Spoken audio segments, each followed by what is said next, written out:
Guillaume Meurice, ne l'invitez pas, il est de toute façon dans votre radio tous les jours.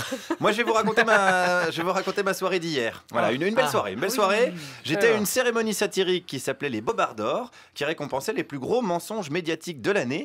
Alors, nous, on se dit à première vue, on n'est pas visé, parce que toutes les brèves du journal de 17h17 sont vérifiées scrupuleusement. Hein, on appelle Alex le Albert Londres du ivre-virgule. Il fait l'amour à une Twingo diesel. Alors, on n'est pas concerné, je dirais, à première vue seulement. Laissez-moi vous présenter un petit peu la soirée. En partenariat avec plein de sites qui font ce qu'ils appellent de la réinformation, avec par exemple une dame, oui, ça part bien, avec une dame qui connaît bien le principe. Mais moi je reçois des journaux de réinformation depuis 20 ans, je suis une très vieille de la réinformation. Mais qu'est-ce que c'était les journaux de réinformation il y a 20 ans? Présent. Ah, mais c'est un journal d'extrême droite ça du coup? C'est vous qui le dites. Et pas vous? C'est de la réinformation. Ah, c'est vrai? Ça veut dire qu'ils disent des choses qu'on ne trouve pas ailleurs? Il y a une vision à porter, voilà. Voilà, au journal présent, il y a une vision, hein, ça c'est indéniable. Alors les lunettes datent un petit peu, hein, la première devise du journal était quand même Dieu, famille, patrie. Même Pétain aurait été un petit peu gêné de la formule, mais c'est un journal, donc a priori de réinformation, et il était partenaire de la soirée d'hier. Alors, premièrement, j'avais une accréditation pour cette soirée, mais sur l'accréditation, ils avaient marqué journaliste. Donc je me suis dit, tiens, ça doit pas être des gens si bien réinformés que ça, parce que je suis autant journaliste que Manoukian, champion du monde de la synthèse. Mais bon, j'ai d'abord pu entrer et sentir un petit peu l'ambiance. Bon, on n'aime pas trop l'immigration, par exemple. Ça, il y en a hein, dans les médias qui n'aiment pas trop l'immigration. Éric Zemmour, il a une émission de télé, par exemple. Je ne sais pas trop le situer, Éric Zemmour. Comment ça, Zemmour, vous ne savez pas où le situer? Je sais pas dire. Non, difficile à situer, Éric Zemmour, hein, on ne sait pas, c'est vrai. Est-ce qu'il est à droite de Gollnisch, à l'extrême droite de Marion Maréchal Le Pen, qui était là d'ailleurs hier soir pour la cérémonie. Quand je vous dis que c'était une belle soirée, je vous mens pas. Alors, la soirée a débuté, j'ai assisté au début, et puis je suis descendu au bar du théâtre, hein, boire une bière et puis quelques interviews. Et c'est là que ça a un petit peu dégénéré, parce qu'ils m'ont tout simplement viré. Voilà, sans raison apparente, dans la plus pure tradition des garants de liberté d'expression d'extrême droite.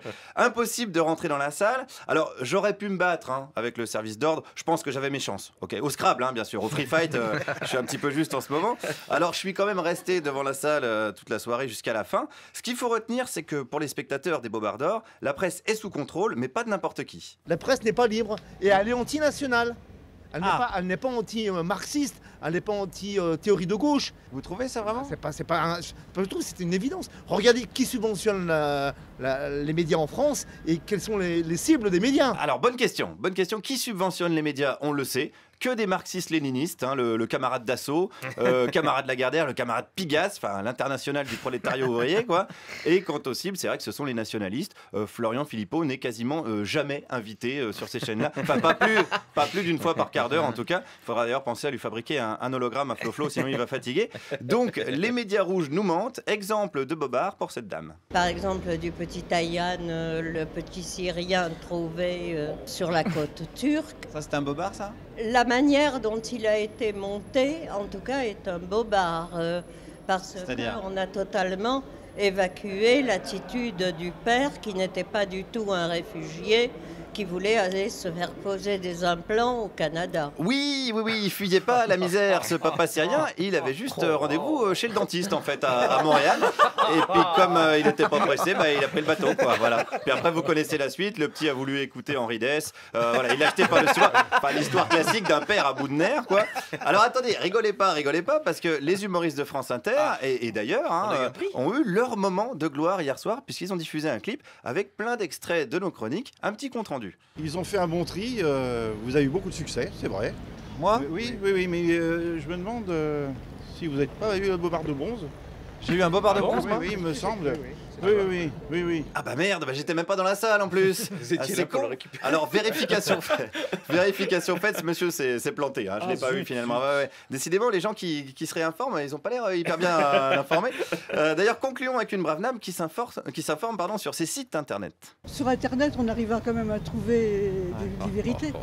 Alors pourquoi vous croyez cette vérité-là et pas l'autre? Je crois la vérité de... Parce que je sais que les médias nous disent beaucoup de choses fausses. Donc, je suis toujours méfiante. Ces sites-là, ils vous disent que la vérité? J'espère que... Oui, si, j'espère qu'ils disent la vérité, parce que... Et s'ils disent pas la vérité, alors?